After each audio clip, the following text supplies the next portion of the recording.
Hello everybody, welcome to my channel, welcome to the video.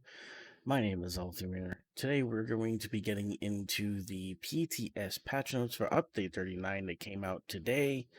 Um, now if you didn't know, Zos did a live stream today on Twitch, kind of going through this a little bit. So I would actually suggest going over there and checking that out as they kind of dived into a few more things. Um, But let's just get on into this. Now, I will say a little disclaimer. I don't know if I'm going to be getting into all of this. This is serious. Look at this. Look at this icon, guys. Look at this icon, everybody. I don't want to make a 3-hour video. Okay. So, we'll be getting into a lot of this. Like, combat obviously is important. All these new features and stuff like that. But, definitely combat. But other than that, I think I might skip around. All right, so let's get into it. I probably should read this like I always do. Welcome to the Elder Scrolls. Welcome to the Elder Scrolls Online version 9.1.0, featuring the Update 39 base game patch. During the ESO global reveal back in January, we announced that we were taking the time during this developmental.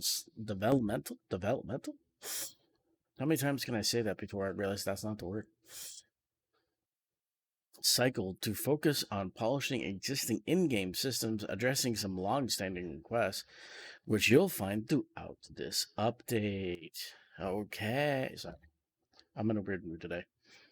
In addition to many bug fixes listed below, we've spent some time not working on Necro because we hate it. Some time improving some in-game experiences for new players, cleaned up some item set sourcing, and added a number of new achievements because why not? No new achievements for existing content, which is nice, honestly. We've also added a few updates for PvP because, hey, it exists, including new monster masks, which I'm excited about reading to you guys, face and body markings, a new PvP death notification feature, and improving the loot dropped from scamps in Imperial City. All right, now PCNA characters were copied this week. And I will be doing videos on the new homes as well, so watch out for those. Quest and content improvement for new players. As part of an ongoing initiative to improve the initial experience of the early game and make it less overwhelming with endless quest pin spam. Thank God, man. No, well, I think now these are great. Now what they've done here is they've added like level requirements so that you won't see certain quest pins before a certain level. You can still do them, but the quest, the little quest icon thing won't show up. I think this is great, but I think like say this one, like she no longer yells at you to learn how to play tribute in places outside of High Isle before you reach at least level 6. I think that's she is everywhere. I do like this change though. It's giving people kind of like an option, like the daily quest bestowers for fighters and mages guild will now only be visible to players level 7 or above. The undaunted daily quest giver will now be visible to players level 7 or above. Now, like they said on the live stream, this doesn't mean you can't do them. You can still do them. But if you don't, the icon won't show up. Bestowers or prologues won't show up till the players are level 15, and bestowers for trial introductory quests will now be available to players level 50.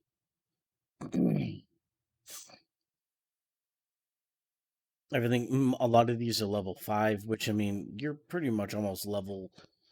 I mean, you're pretty much like high level 3 by the time you're out of the tutorial, unless you stay there a little longer, then you can get to level 4. So I mean, some of these are kind of like okay, like one level, you know.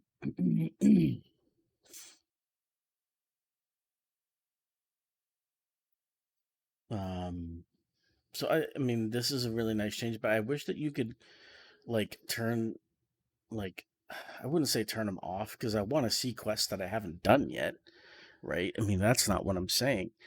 But I mean, I don't want to be yelled at by her. I remember that was the thing that drove me away from High Isle was just she was just everywhere. There was even a moment, I kid you not, everybody. If you haven't done High Isle, this is just pay attention. Don't just go right to a marker because you think it's a quest that you haven't done yet. Make sure it's not Tales of Tribute. There was literally a time I was in the main city on High Isle, and I kid you not, there were two quest icons on my screen. Both of them were Tales of Tribute. It's so stupid. Oh my god. Anyway, I do like this change. It's a nice little Navigator quest pins. As part of this update, we've introduced a new system that utilizes the Navigator service NPCs in Tamriel's major cities, so tracked quests, either actively tracked or not currently tracked, indicate if any links will take you to locations where you have quests. This manifests as the door pin that is typically used for transit between spaces, which is now present over the Navigator NPC if they have a suitable link to your destination. While in conversation with them, the conversation line options will have a door pins next to them, indicating that is the dialogue option you should select to reach your quest location. That's not a bad change.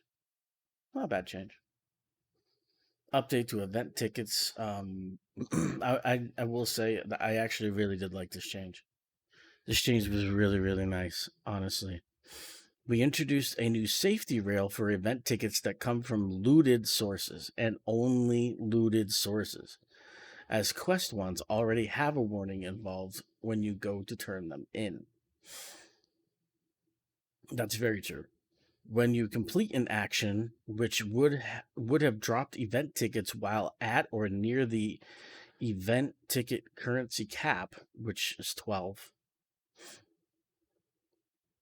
and not on a daily cooldown, you will now receive a message letting you know that you could have gotten event tickets from this source, but did not have enough room to loot them. So, say if let's say you forget for some reason, even though it like notifies you on the character screen when you log in, like, people run in front of your face and say, "Hey, motherfucker, there's an event," but in case you forget that there's an event going on, um, and you're doing a quest and that quest would give you a ticket, but you already have 11, then this message would come up and say, "Hey," like, or no, I just looted sources. Let's say you kill the boss, because there's one where you kill a boss. So you go into a dub, you kill the boss, and you have 11 tickets, but you didn't know that there was an event going on, right? Well, that's what this is about. Like, you'll get a warning saying, "Hey, you have 11 tickets," but here's the cool part.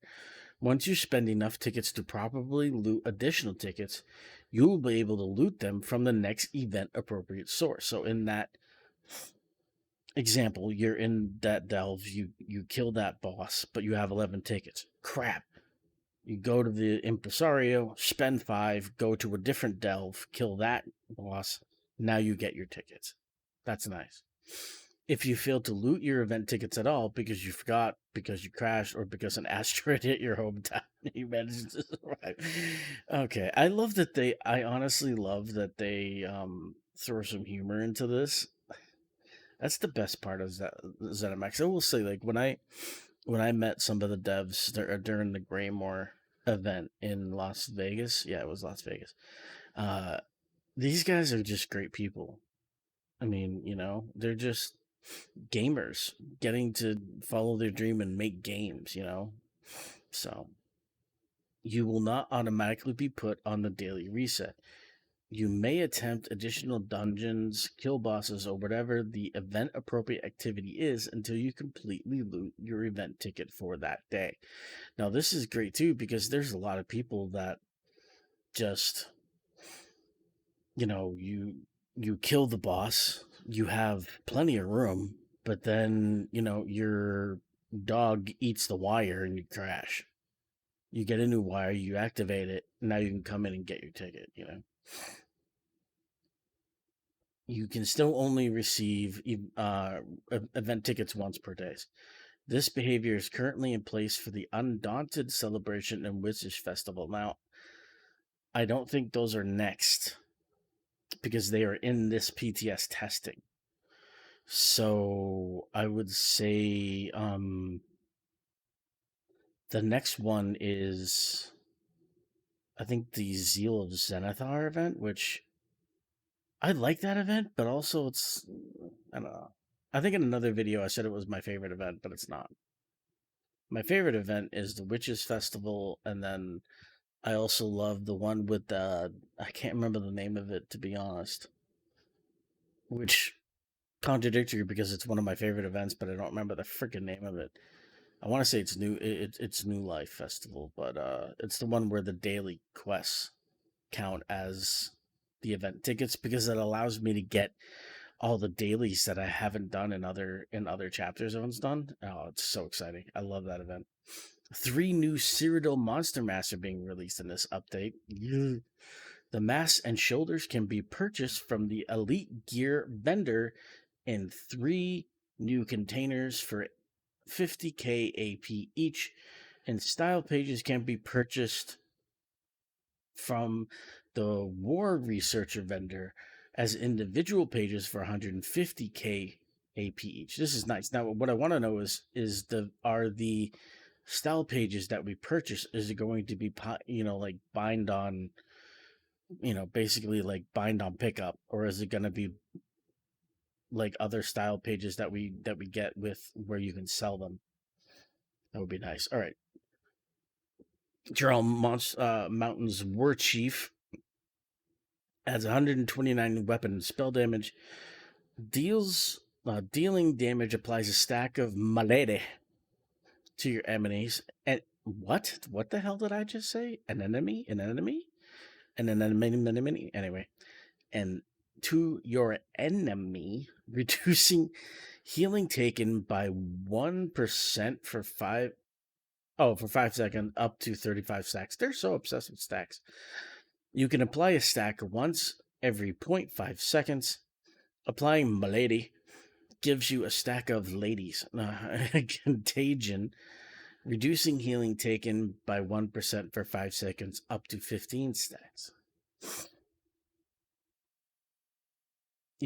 You can only gain a stack once every second.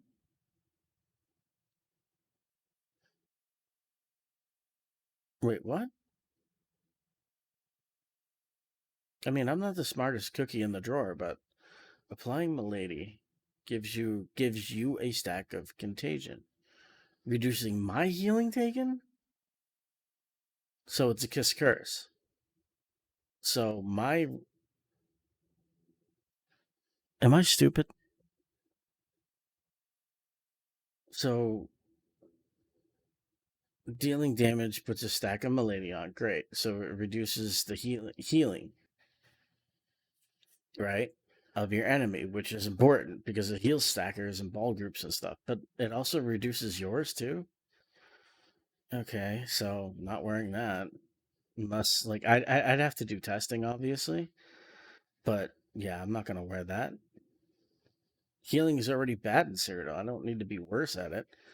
Nibene Bay Battle Reeve adds 424 critical resistance. Now watch, I'll go watch another streamer and they'll be like, "This is the best deal in the whole town," you know? And it's like, no, no. Okay, so apparently I'm a moron, so yay me. All right, anyway, back to this one. Nibene Bay Battle Reeve adds 424 critical resistance. That's nice. They need to do more of that. When you are forcefully moved via a pull, knockback, or teleportability, I'm looking at you, Dark Convergence, and Rushing Agony, gaining damage shield that absorbs up to a F ton of damage, up to 15,112 damage for 6 seconds. This damage shield is not affected by battle spirit. Okay, is there a kiss curse?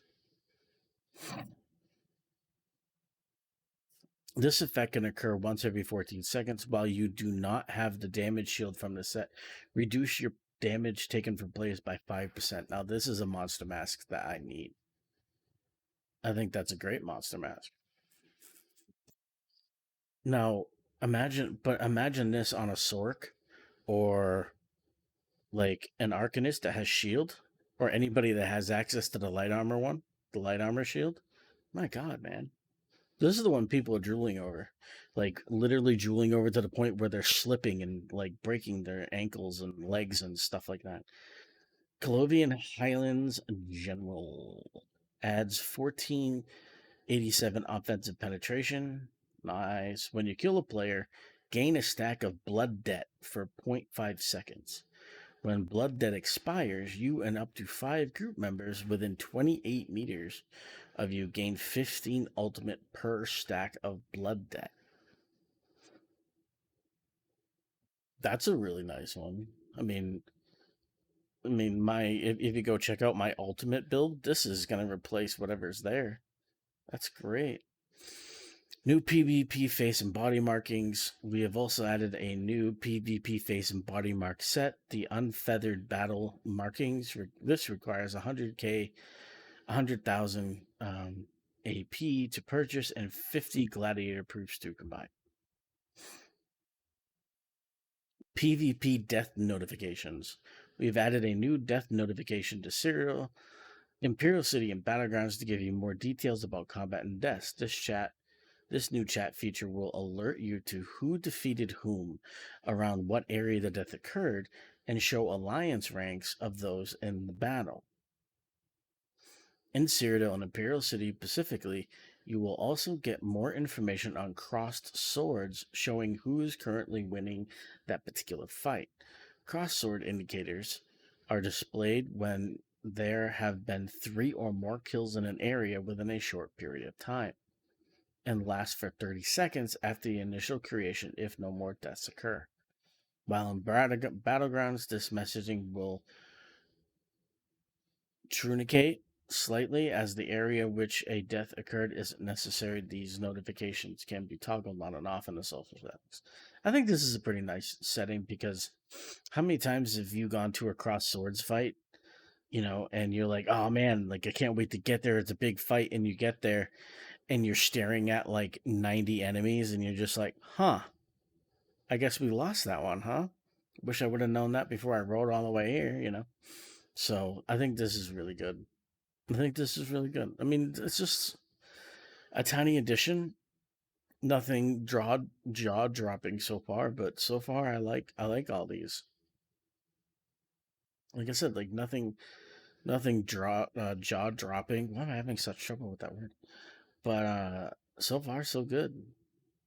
Improved Imperial City treasure scamp loot. Scamps located in the Imperial City sewers will appear less frequently but offer significantly increased rewards. Cunning scamps will now offer a greatly increased quantity of Telvar stones. Note, this reward is not multiplied by the Imperial City Telvar multiplier. Trove scamps will now drop a tradable piece of Imperial City gear in addition to their previous rewards. Item sets that can be dropped include Black Rose, Galarian's Revenge, Imperial Physique, Matoria's Service, Phoenix, Powerful Assault, Reactive Armor, underrated set, Shield Breaker, underrated set, Deuce of the Harbinger, and Vice Cannon of Venom. This is a really good set, by the way, for dealing with Arcanists, ball groups.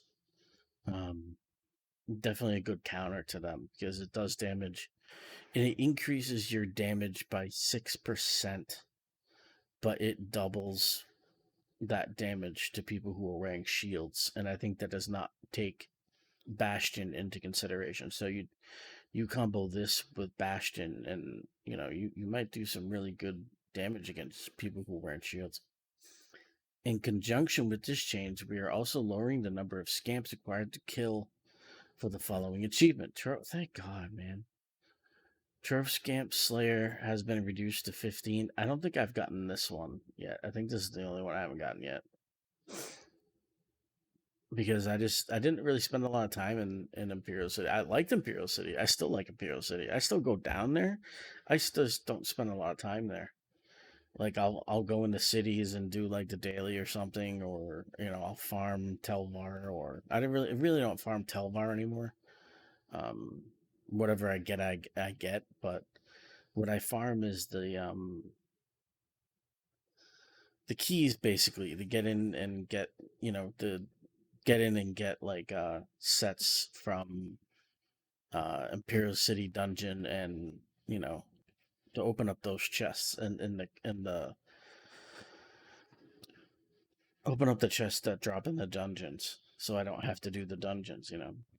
New and updated achievements. In this update, we've added new achievements for some existing content.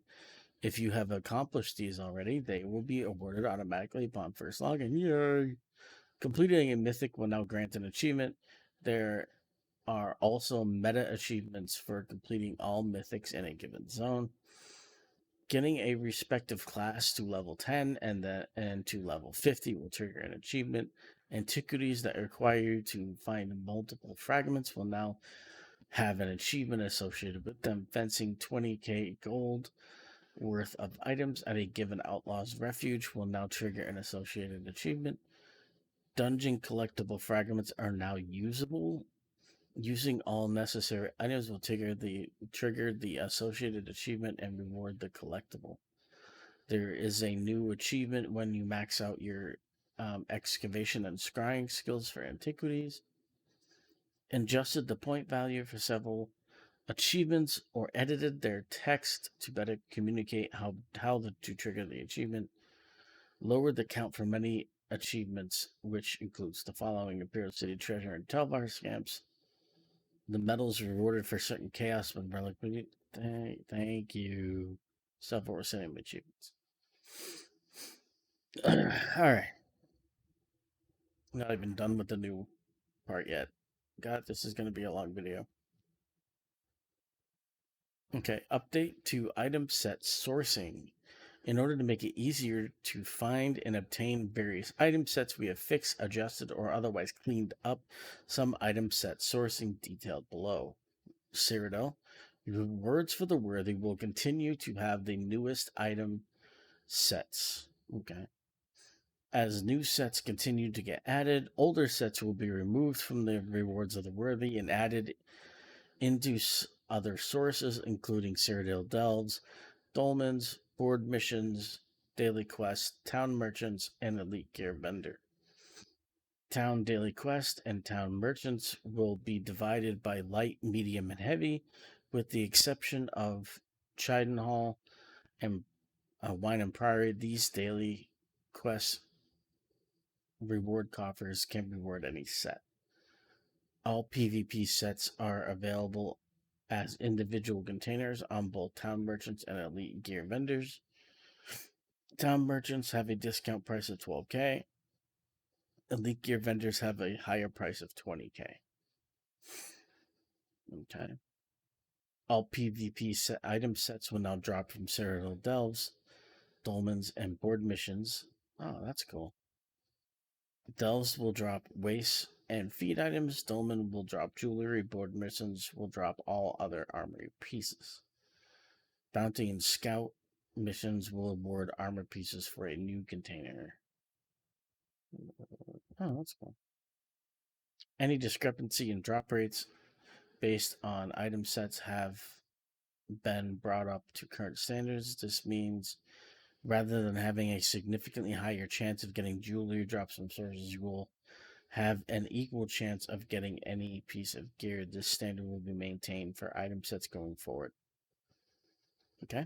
Kragron Trials. In order to fix a number of item set curation issues in Kragron Trials, we have adjusted the location of some of the item sets. The shared set pool will now be broken up, and each trial will now drop 4 sets. The breakdown is outlined below. Ethereal Archive, Defending Warrior, Healing Mage, Infallible Mage, Quick Serpent, Hell Rob, these ones, Sanctum Ophidia, these ones. Okay. To fix a discrepancy in item slot sourcing, in Aetherian Archive will drop head, chest, shoulders, and leg set pieces. The two Atronachs will drop hands, waist, and feet set pieces. Completing a Kragorn trial on normal difficulty will award blue quality, while completing a trial on that will award purple. Okay. With jewelry potential being gold. Oh, nice. Not that I'll do that, but that's nice. Hughes Bane. Delves and Hughes Bane will now drop hands, waist, and feet set pieces. World bosses will drop head, chest, leg, and shoulder. In addition to jewelry and weapons, chests and monsters and overland will drop in all slots and weights. Daily Delve and World Boss Quest coffers will award all slots and in all weights. Added reward coffers with a Hughes Bane's item set drop for the following quest. Now, what if you already did these quests? I'm not going to go back and do them. Memories of the Use, the Lost Pearls, the Sailor's Pipe, Thrall Cave. Go. Thieves Guild Heist containers will drop sets in all slots and all weights. Gold Coast. Delves in the Gold Coast will drop hands, waist, feet, and all sets, all weights, including playing game, blah, blah, blah. Okay. Gold Boss, World Bosses and Gold Coast will drop. So basically, they're just, making it easier on all of us. Stacking of individual Crown Store items. We've made some changes to how certain Crown Store items appear in your inventory, which will allow for items that appeared to be the same but came from different sources to be stacked. Select the stack all items keep. So the way that they describe this is, sometimes the things in your inventory, they are really the same thing, but their description is just off a little bit, well, they're going to stack if they are really the same thing. Basically, that's what that means.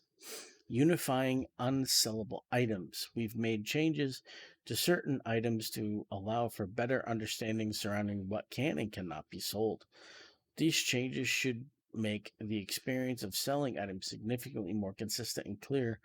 Any item that is listed as 0 gold in your inventory cannot be sold. Certain items that were previously listed as 0 gold in your inventory but could still be sold to merchants will now be worth valued at 1 gold. Items impacted by this change, weapon and armor picked up directly from clickable items throughout the environment. So if you're max level, I guess this would mean like when you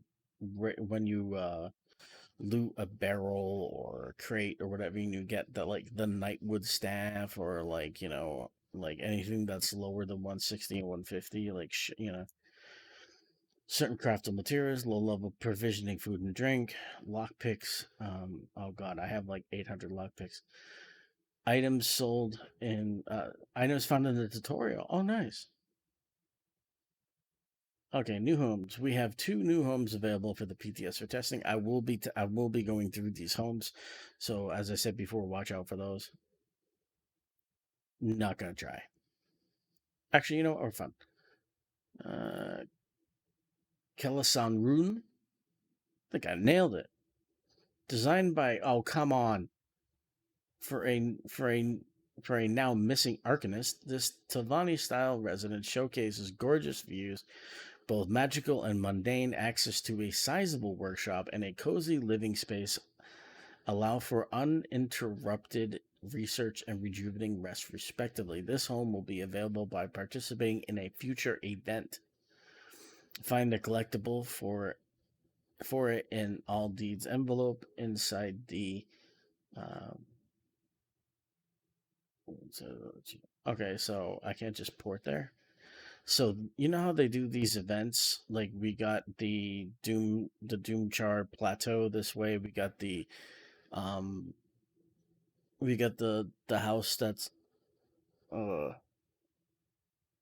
in our Tam house. We got that one this way. So I think this is going to be like the free. I think we're going to get free house through an event if we all do the Pathfinder achievement or whatever. I don't know. It better not be tied to Bash and Nimics. That'd be horrible. I'm not doing Bash and Nimics. All right. Shadow Queen's Labyrinth. A winding maze dominates the grounds of this twilight enshrouded estate, creating endless opportunities to perplex visitors. You're gonna get lost in your own house, basically, is what that means. The visceral awe evoked by Nocturnal's evergloom skies provide an exquisite contrast to the spacious Somerset-inspired home. This home will be available to purchase in the Crown Store. I gotta remember where to find this. All deeds envelope. Okay, because I want to do this house first. This house does sound interesting though, as much as I made fun of it. They're providing new furnishings, 22 new structural furnishing plans, and 7 new master writ ones. Master writ offering adjustments. So basically, they've introduced 7 new master writ furnishing plans. The previous 7 master writ furnishing plans have been moved to the assistant. Okay.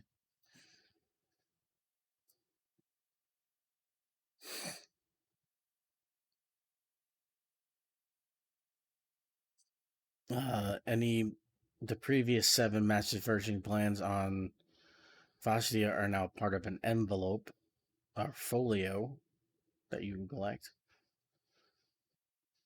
Okay. Placing furnishings from inventory. You will now be able to place furnishings directly from your inventory and from the collection screens while in your house. Suppressing companions in favor of assistants. When you have a companion out and you summon an assistant, your companion will automatically be resummoned when your assistant. That's nice. That makes it easier. Save it, like they said on stream, saving a click. That's cool. Okay. Occlusion culling. Occlusion culling is now optimized and available for all players. Enabling this graphical optimization will prevent the game client from performing rendering calculations for objects that are completely hidden from view by other objects. Doing so can afford a frame rate boost at the cost of additional CPU and memory usage. So, like Kiss Curse kind of thing. I don't know how I feel about that. I mean, at the cost of the CPU and memory usage, I'm good. Considering this game has a tendency with memory leaks, I'm good. New Endeavor activity types. We are introducing multiple new Endeavor types in Update 30, all of which may now show up in your daily and weekly Endeavor activities, showing you new ways to earn seal. Thank you. Because the one thing I had against the seals of Endeavor were that they seemed rather pointless. Because let's say you wanted to get the one of the Apex mounts in this new season. So you log in and do the endeavors, the weekly and the dailies. You do them, you do them, you do them, you collect them. You're not going to be able to collect that Radiant mount until well after the season's over. You may get, a Radiant mount, not from the next season, but the season after next season. So like two crown crates away, seasons away. It just takes too long. Antiquity skill line crown store unlocked. So you can buy, so like other skill lines, you can buy the antiquity skill line. Updated launcher for Mac. So they're the launcher update that they brought on during Necrom for PC. They now have one for Mac. Basically, is what that means. I'm not gonna read all that because I don't have Mac, but I'll pause it here for you guys.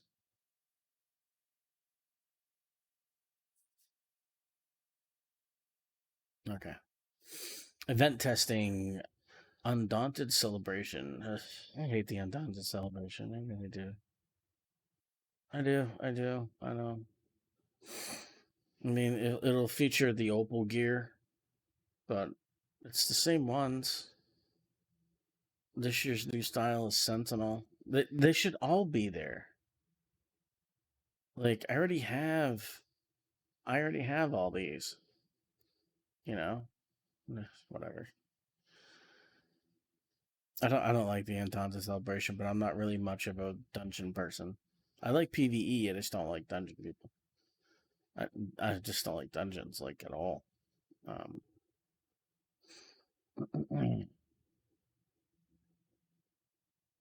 no known issues.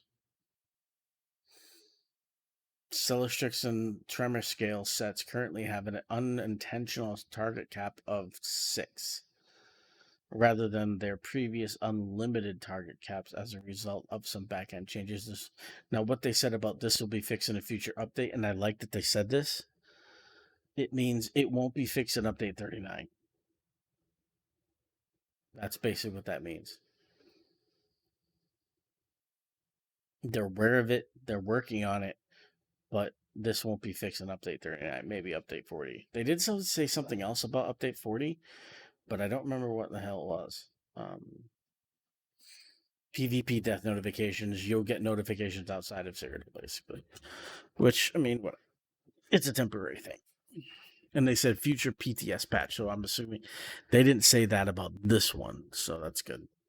Combat and gameplay. Jesus, they wrote a book. It's like reading Lord of the Frickin' Rings, man. Just kidding, it's not that long.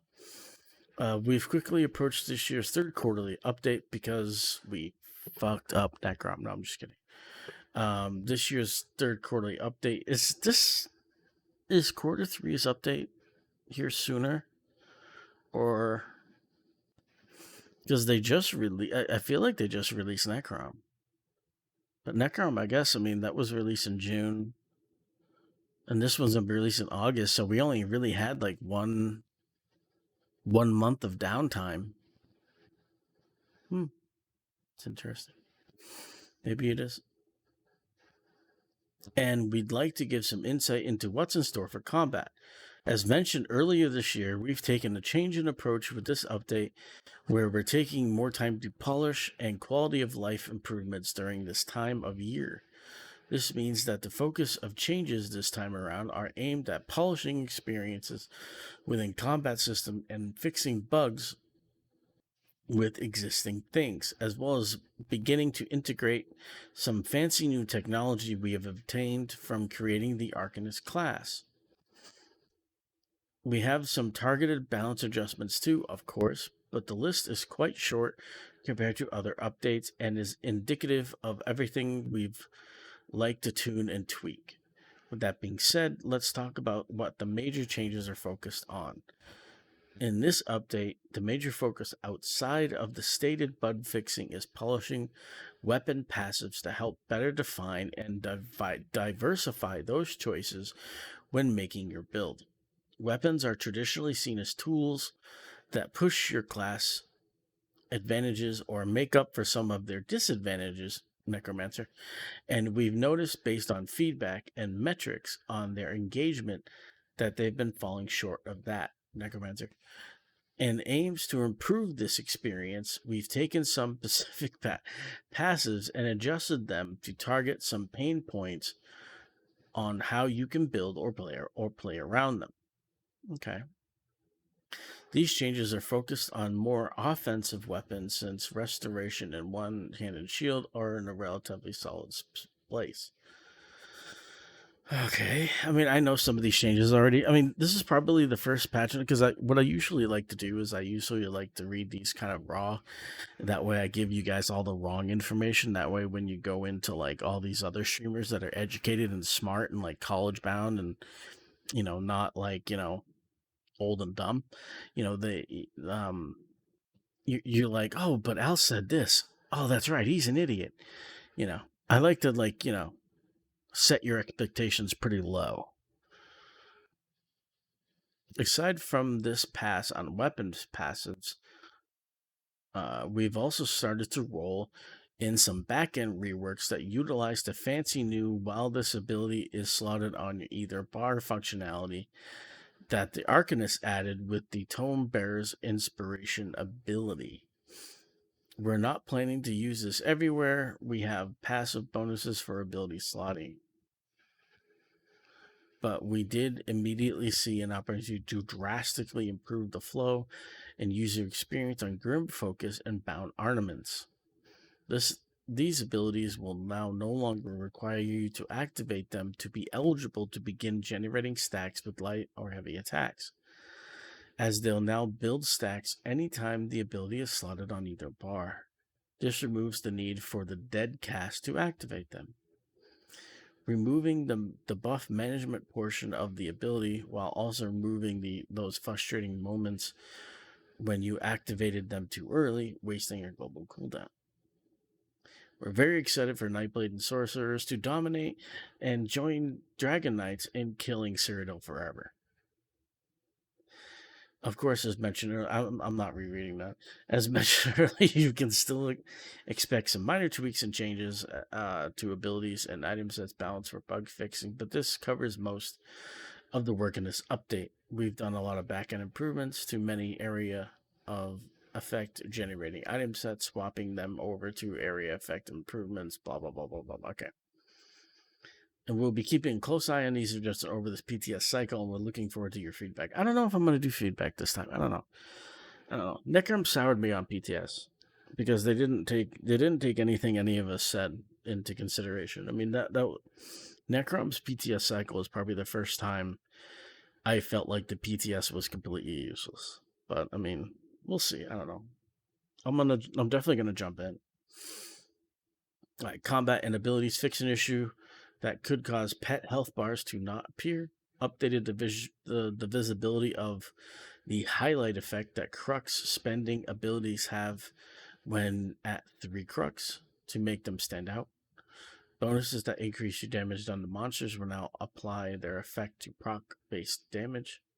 While grouped, you can no longer leave an instanced area while in combat. Fixed an issue where targets hit by displacement effects while stealth or invisible could fail to be revealed in some cases. Okay. Arcanist didn't really do much to Arcanist, really. Fix an issue where this ability did not cause you to unsheath your weapon to cast. Okay, so they fixed that. They fixed an issue where curative. It was so funny. Like I had curative rune forms was leveling so much faster. Even when I had I think at one point for Herald of the Tome, I had like 2 or 3 abilities on there, and it was still like 3 levels behind curative rune form. It was so funny. Apocryphal Gate fixed an issue where the synergy from this morph failed to act as casting a synergy from many item sets and other proc bait. Okay, so they didn't really do much there. Dragon Knight. I still feel like with these Dragon Knight fixes, because I already know what they are, I really do feel like that Dragon Knights are still in a really good spot. They're probably still going to be top class, I think. I really don't think they're going to move from S tier when it comes to PvP.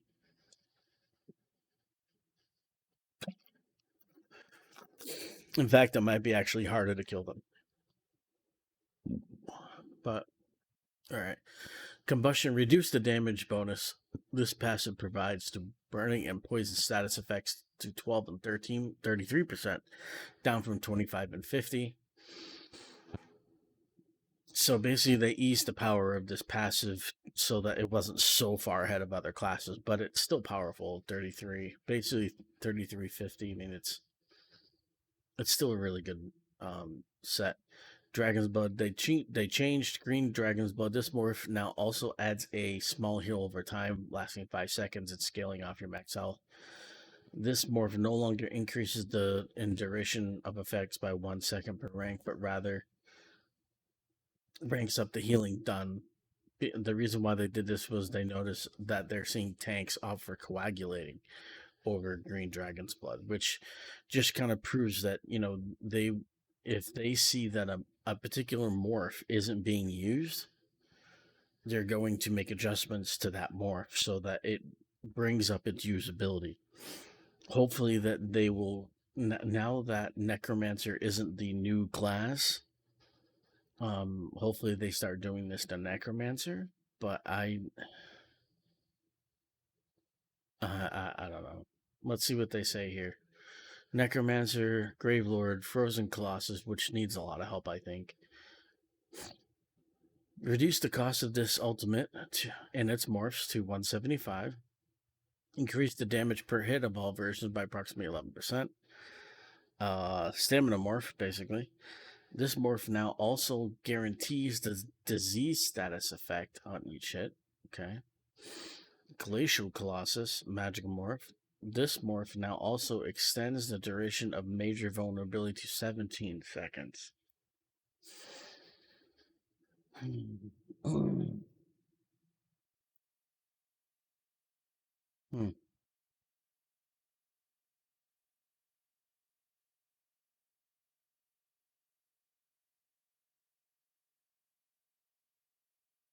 I don't know.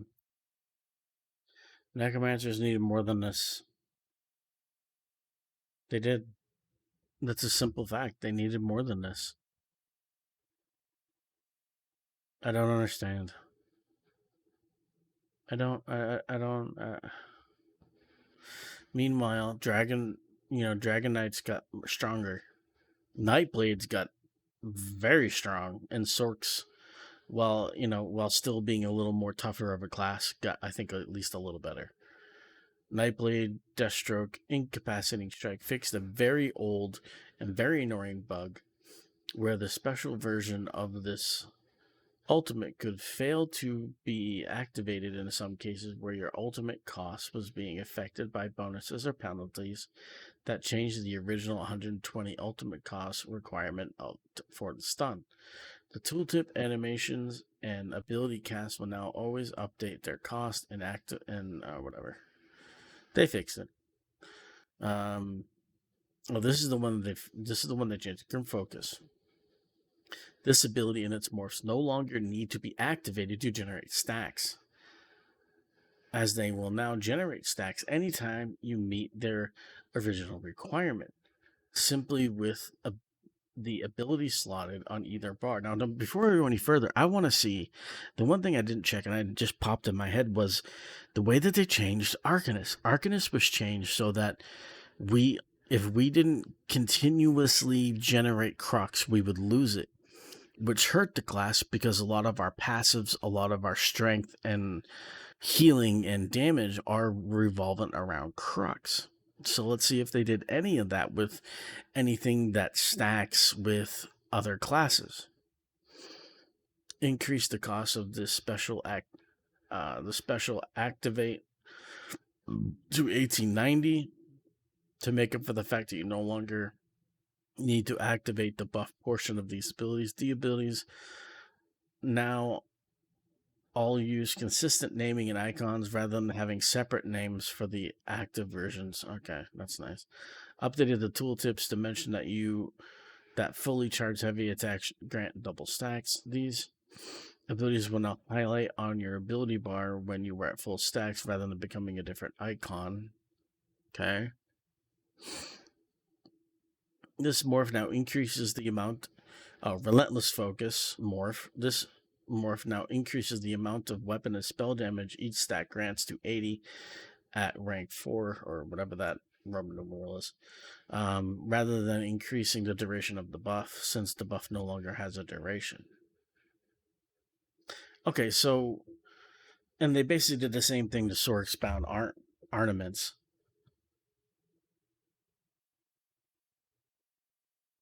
So what this tells me is Nightblades and Sorks can generate stacks. I'd have to play it. I have to play it to get a reminder. My mind's a blank on this. If the stacks go away, if you don't use them, I remember that the bow proc went away if you didn't use it. But I think if you timed it well enough where it went away, but then you immediately did like a light attack or whatever, it would reproc almost immediately. So I don't know.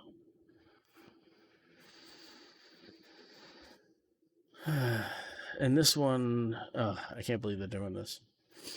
This ability and the shadowy disguise morph now grant major savagery and prophecy for slotting on either bar. So now, as a Nightblade, you don't have to have Camo Hunter on your bar anymore.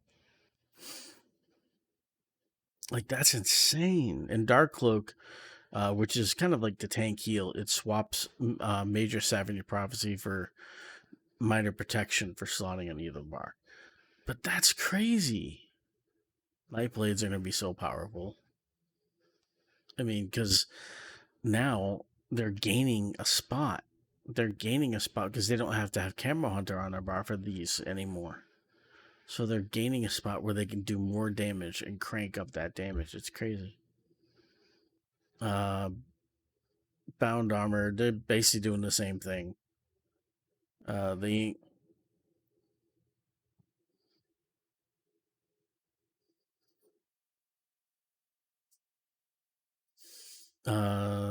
this ability in Bound Aegis will now passively grant minor protection. Increase the base max magic granted to 8% at rank 4 of the base ability rather than having each morph at 8% separately. You no longer need to active to generate bound weapons. Okay. It just generates as you light and heavy attack as long as it's on one of your bars. Which is crazy.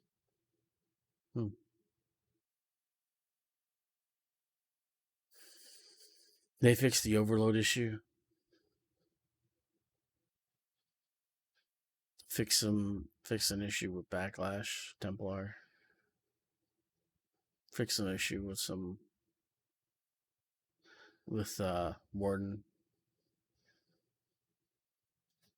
Okay, weapon, bow, long shots. What they do here? This passive, long shots. This passive now increases your damage done by 2 and 5% against enemies within 15 meters of you, and increases your critical chance by 657 and 1314 against enemies that are farther than 15 meters from you, rather than increasing your damage done with bow attacks based on how far away you are. Renaming this passive the Vine Dust Training. Okay.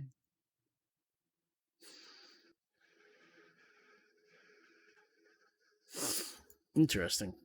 That's an interesting change. Might make bows a little more viable, a little more fun. I mean, I leveled up a double bow Bosmer Warden, kind of like a really hard, like, Warden playthrough, and the build was really fun in PvE, but in PvP it was like, well, I mean, unless I'm going with a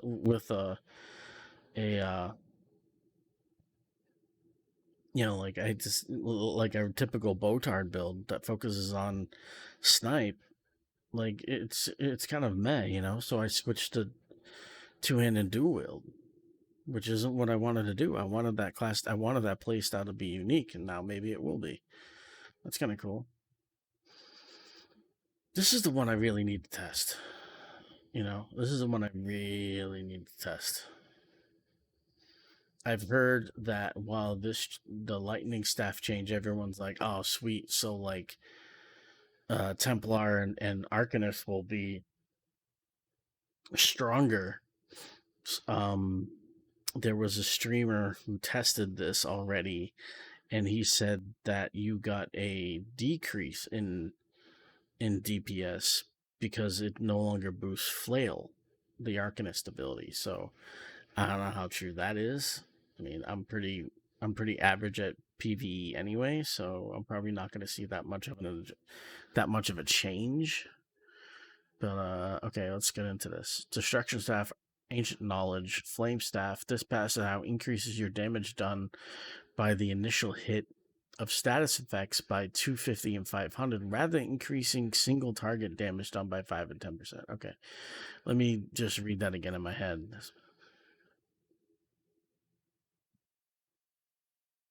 So it increases the damage if you happen to hit a status effect, which status effects are a chance to hit.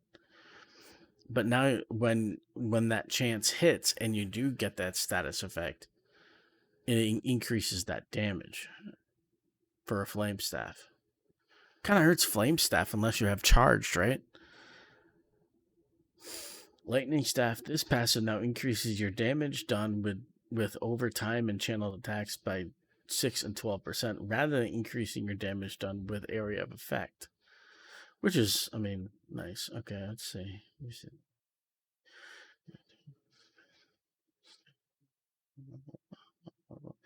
They mentioned heavy attack builds. I wanted to see if it mentioned anything about this applies to. No, because okay, so I guess I see what he's saying. Because flail is area of effect. It's a cone effect. It's not a damage over time, so you lose damage on that, but you gain more damage on things like Fate Carver and um Wall of Elements and anything that's like a dot or a channel. Like your ultimate, the Watcher Eye, if you use that ultimate, or the Destructo ultimate, like you gain more damage on that. So you lose damage on Flail, which is a cone if you're an Arcanist. But if you're an Arcanist, you gain more damage, right, on things like Fate Carver and basically anything that's a dot. So really your DPS should be kind of the same. Maybe a little higher, but not by as much as other people may think, but it might be a little higher. Maybe I'm wrong. I don't know. Like I said, I'm kind of an average player, but to me, if this increases my damage over time and channel attacks, okay, yeah, flail does less damage with a lightning staff, but anything that's a dot or a channel does more damage than it did before. So it makes up for flail not doing, you see what I'm saying? Losing damage on the area effect cone, but gaining on Fate Carver and the Watcher Eye ultimate and the what's that one? It's the last ability. I think it's Rune Forms or whatever. It's like the ground dot. So you're gaining damage there, but losing it on flail. So you gain, you lose. I don't know. Penetrating magic. This passive now causes your destruction staff to ignore 1487, 2974 spell resistance rather than 5-10%. Okay. Due to the ease of amounts of potent armor shredding effects like Major Breach, percent-based penetration frequently feels extremely weak, so we converted it to flat and guaranteed. Okay. All right. I mean, I'll take it. I'll have to test it, but I'll take it. Trifocus. Flame Staff. This passive now applies a damage over time equal to power of a standard damage over time effect over 10 to 20 seconds with a fully charged heavy attack rather than increase the damage done. Okay. So they're kind of getting rid of percentages with some of these things. Ice Staff increased the damage shield granted to 30. I'm just going to say the last one because who only takes the first half of the morph? You have skill points, but you leave this passive at 1. What the hell? Increase the damage shield granted by this passive to 33% of your max health, up from 25%. Lightning Staff. This passive now only triggers on fully charged heavy attacks rather than any tick of a heavy attack. Alright, whatever. Makes sense. Wall of Elements. Fix an issue with a damage shield granted from Wall of Frost and its morphs could stack with other morphs' damage shields. The exception to this is that unstable Wall of Frost smaller shield when it detonates. Blah, blah, whatever. Like Dual Wield, Twin Blade, and Blunt. Reduce the bonus of this passive to ensure that it's in line with other adjustments being made to weapon passives. Maces will now grant 1487 offensive penetration, down from 1650. Swords will grant 129 weapon and spell damage per sword, down from 142. Daggers will now grant 657 critical chance rating per dagger, down from 812. So this one's not too bad. This one's not too bad. I don't know about this one. This one doesn't seem too bad, but I mean that's just me. Restoration. They fixed an issue with restoration. In steadfast word, two-handed weapons. Again, with this, maces grant 2940 74 offensive penetration down from 33. So they only lose like 26. I'm dumb. No, they lose 300. That's still, I mean, that's still, I don't know. That's still powerful, right? So they lose 326 or whatever. That's still pretty powerful. That's still a lot of penetration. Swords now grant 258 weapon and spell damage down from 287. Again, that's not a big difference. Follow up. This passive now increases your damage done with all two-handed attacks by 10% for 4 seconds after completing a fully charged heavy attack, rather than increasing the damage of your next direct attack by 10%. Um,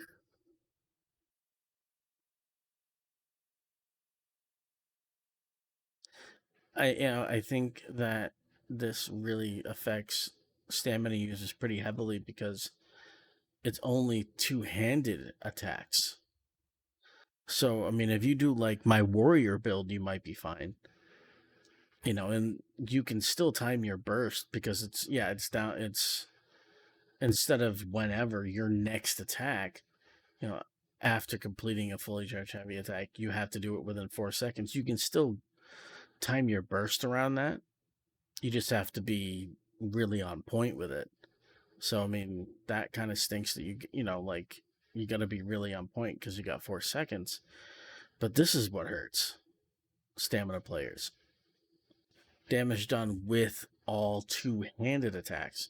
So if you're a stamina player, your damage is no longer increased when you do shocks or you do, blast bones or whatever, or javelin, or whatever. It's only two-handed attacks. Which, I mean, two-handed's not bad if you do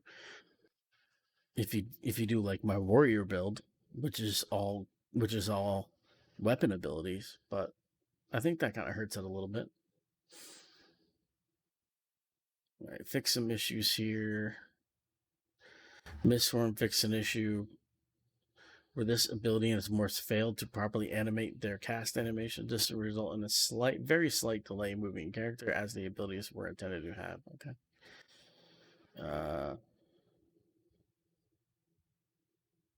Dire wolves for werewolf won't snare enemies anymore. Okay. Volendrung.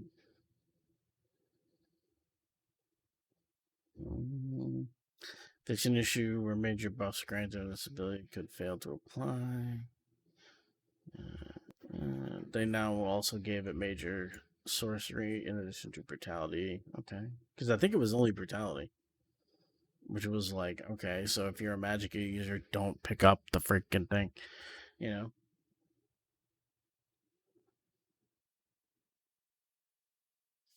Merciless Charge. This set now increases your damage done with all two-handed attacks for 18 seconds after activating critical charge, rather than causing enemies to bleed over 10 seconds when they are damaged by a critical charge.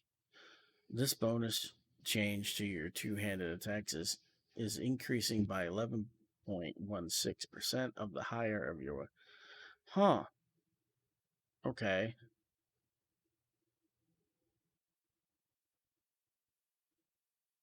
So my warrior build's looking really great right now. Go check it out. Go check it out. Go check it out. Nah, that's crazy. Crafted sets, Cold Harbor. They spelled that wrong. You spelled it wrong. Cold Harbor. Favorite, fix an issue where the heal from this set did not have the normal healing cap of 6. Naga Shaman, fix an issue where this set could proc off other proc-based shields. The New Moon Acolyte, fix an issue where this set did not increase the cost of Power Bash and its morphs. Are we almost done with this? Uh, I'm not even halfway. I don't know how much longer I'm gonna go through a lot of this. I might touch on some chain, like I'm skipping companions. I'm sorry, but I don't want to be here all day. Dungeon and arena sets. Asher Blight. This set's damage explosion now can only happen once every half second. I'll let you guys read that. I don't use that set. Fix an issue where this was increasing the duration of some siege weaponry effects. Suck it, Elfbane users. Too bad. Yeah, you kept that in. Like, you're doing it now because Mid-Year Mayhem's over. God damn it.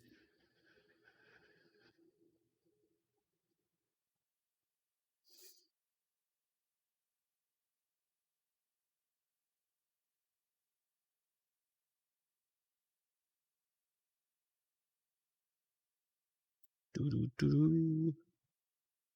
Skipping around town, walking fast, and I'm not going to sing the rest of the song because I don't know what the hell I'm singing. Go away. Freaking junk mail, dude. Which junk mail? What would you rather have? What would you rather have to deal with, right? Junk mail that, email junk mail that isn't a virus, but you have to read it, or Elfbane Siege. What would you rather deal with? Let me know. I'm actually oddly curious because I'm weird. I feel like this section should just be called "Please Play Necrom." Anything about Herald Seekers?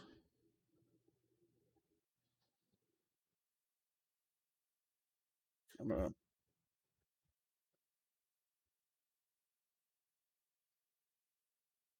How do you spell Herald? Herald Seek. Nope. Nope.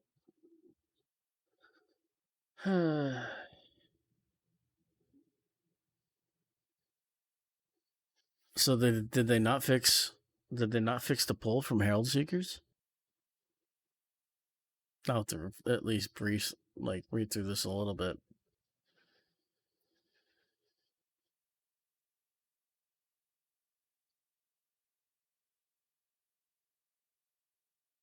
I'm skipping through a lot of this mostly because of spoilers, most likely.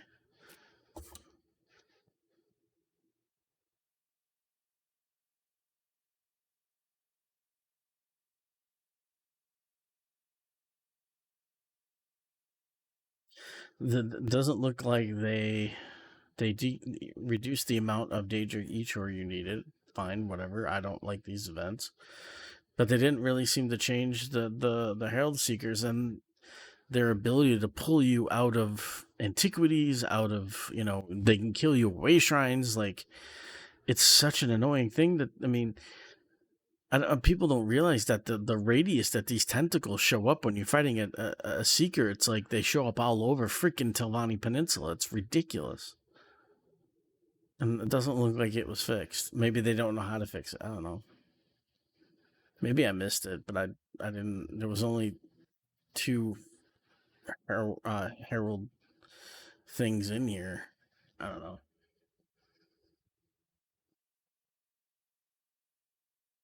Okay, Alliance Word PvP. Here we go, ladies and gentlemen.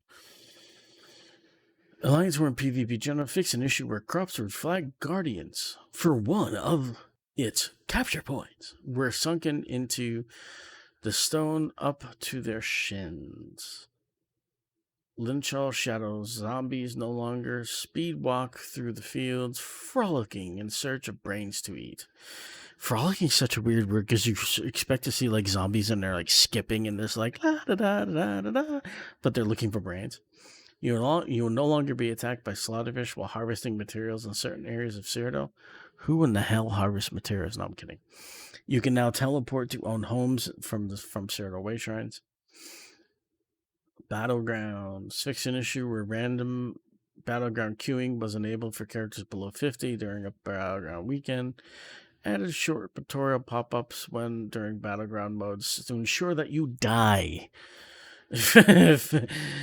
And then you rage and break your monitors.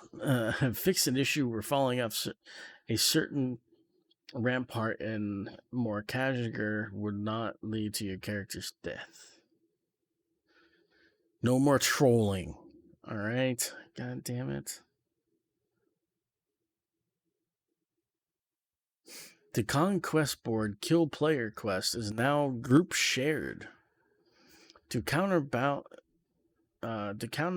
the rapid progress of this quest during certain PvP engagements, the number of kills required has been increased from 40 to 150. This will be very easy if that particular certain zone general, I'm looking at you, Caps Lord, shows up to a keep. He typically brings 150 people with him, so I think we're good. Although you could probably kill 150 people and there would still be another 80 to take the keep. Faction stacking. Blech. So stupid, dude.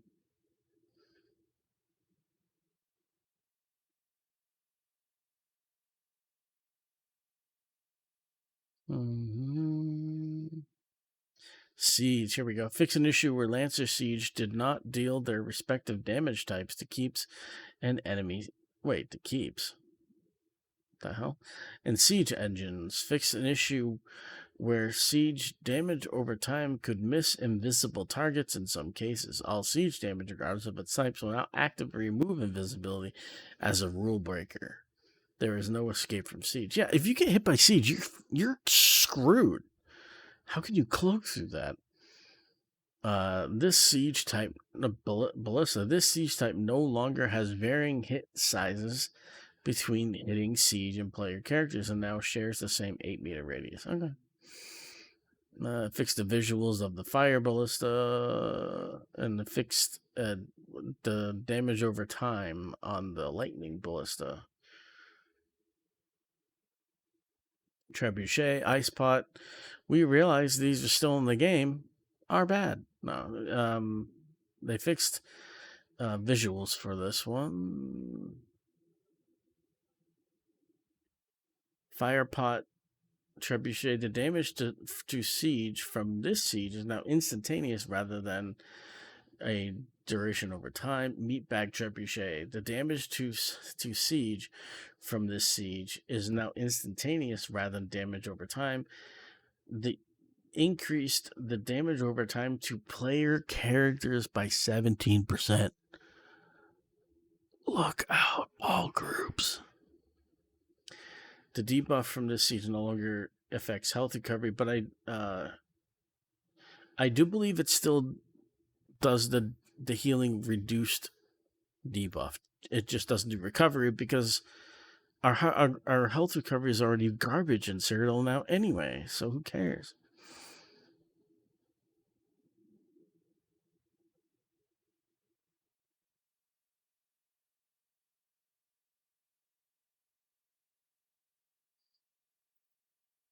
All right, what else we got? I think that's really it.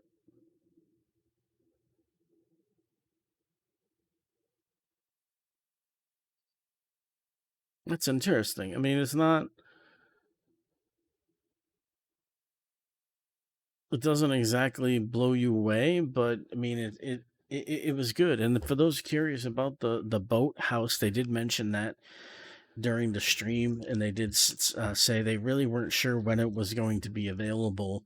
They're still working on some things, which I mean, there were definitely bugs on the boat house, and they're working on getting, making sure that those are all fixed. So as of right now, they don't know when the boat house is coming out.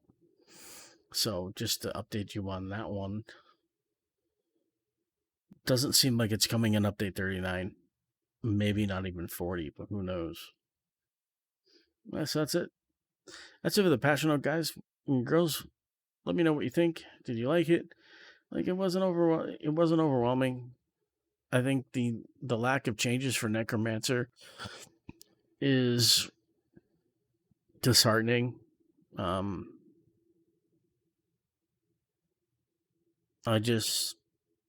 find Necromancer really fun in PvE. I do. In PvE, it's fine. In PvE, it doesn't really. It. I mean, it's clunky and struggles and whatever, but it doesn't really seem. And I can't get a good like a high DPS on it. But it's still fun. But in PvP, it's just not anymore. Unless you're a tank or a healer. But if you're damage, like a solo damage Necromancer, still in a rough spot, guys. If you're with me, everybody, and you're a Necromancer, our pain continues. Switch to a healer. That's it for this patch, guys. Thank you for watching. Don't forget to like and subscribe if you did like this. If you stuck through the whole thing, you are a trooper. Like, for real, if you made it this far. Like, for real. If you made it this far, I think you almost have to like and subscribe. I mean, really, it's like you listen to me babble and make stupid comments for like 30 minutes, maybe more. Come on now. Do me a solid, man. No, that's really it. Keep watch for those house videos. I'm probably going to be recording them sooner or later. So keep watch for those. Have a good day, everybody. See you in the next one.